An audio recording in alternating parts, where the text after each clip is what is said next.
2008년 6월, 일본 도쿄의 아키하바라에서는 일요일을 맞이해 많은 사람들이 한가로이 휴일을 즐기고 있었습니다.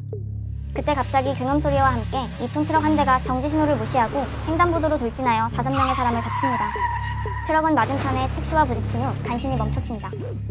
갑작스러운 교통사고에 놀란 사람들이 차에 치인 사람들과 차량 운전자를 구하기 위해 몰려들었습니다.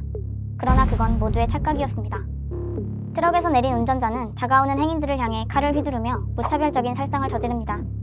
차량에 치인 5명의 피해자는 물론 비명을 듣고 다가온 행인들까지 공격해 10명의 부상자와 7명의 사망자를 발생시켰습니다. 이후 출동한 경찰이 총을 겨누자 범인은 더 이상 저항하지 않고 순순히 칼을 버리며 투항했습니다. 이 모든 일이 단 10분 만에 벌어졌습니다. 그렇다면 범인은 누구고 왜 이런 일을 저질렀을까요? 가토 도모히로는 어린 시절부터 교육 컨설턴트였던 어머니에게 엄격한 교육을 빙자한 구타와 인격 모독을 당하며 지옥과 같은 유년기를 보냈습니다. 필기 중 한 글자가 틀렸다는 이유로 공책을 찢어버리고 구구단을 외우지 못했다는 이유로 머리를 물속으로 집어넣고 어떤 질문이든 10초 안에 대답을 하지 않으면 따귀를 맞는 것이 일상이었습니다. 이런 어머니의 가학적인 스파르타식 교육을 지속한 결과 성적이 올랐고 목표였던 고등학교를 입학하는 데 성공합니다. 하지만 어째서인지 이후 성적이 날로 떨어졌고 어머니에게 대항해서 폭력을 휘두르거나 아무런 이유 없이 교실 창문을 깨는 등 폭력적인 모습을 보이기 시작했습니다. 대학교를 졸업한 후 직장에 들어갔으나 쉽게 회사를 그만둬버리고 곧장 다른 직장을 다니는 불안정한 모습을 보이기도 했습니다. 이런 가토가 유일하게 깊게 빠져든 곳이 있었습니다. 바로 인터넷 커뮤니티인데요. 현실에서는 친구도 없고 사회성도 부족해 항상 혼자였지만 온라인에서는 사람들과 잘 어울렸고 활발한 소통을 하면서 스트레스를 해소했습니다.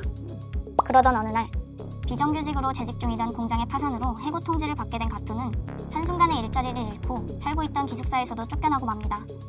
그쯤에는 커뮤니티에서도 그에게 관심을 가지는 사람이 없었고 결국 쌓인 스트레스가 폭발하고 맙니다. 범행 사흘 전, 칼을 구매하겠다고 커뮤니티에 글을 올립니다. 범행 이틀 전, 편의점에서 칼을 구매합니다. 범행 하루 전, 아키하바라에 가서 본인의 게임용품과 컴퓨터를 팔고 그 돈으로 2톤 트럭을 빌립니다.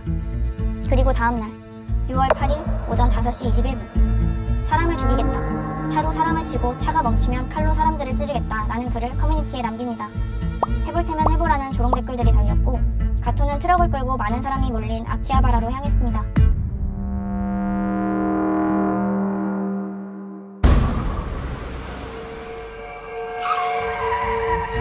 순식간에 아수라장이 된 아키하바라 거리. 불행 중 다행인 것은 인근에 파출소가 있었고 경찰들이 빠르게 출동해서 더 이상의 피해는 막을 수 있었습니다. 범행 동기를 묻는 질문에 가토는 생활이 지쳤고 세상이 싫어졌다. 아무나 죽이고 싶었다 라고 말해 사람들을 충격에 빠뜨립니다. 법정에선 가토는 사형 선고를 피하기 위해 후회하며 반성하고 있다고 말했지만 검찰 측은 역사적으로 드문 흉악사건으로 인간성이 결여된 악마의 행동이다. 목숨으로 사죄하는 것이 정의다 라는 말과 함께 사형을 구형합니다. 결국 법원은 가토에게 사형을 선고했고 사건 발생 14년 만인 2022년 7월 26일 사형이 집행됐습니다. 학대와 불안정한 생활로 평생 행복과는 거리가 멀었던 가토의 사연도 안타깝지만 어떤 범죄든 그런 사연이 있다고 해서 정당화될 수는 없을 것입니다. 2008년 6월 8일, 15년 전 오늘은 도쿄 아키하바라에서 무차별 살상 사건이 일어난 날입니다.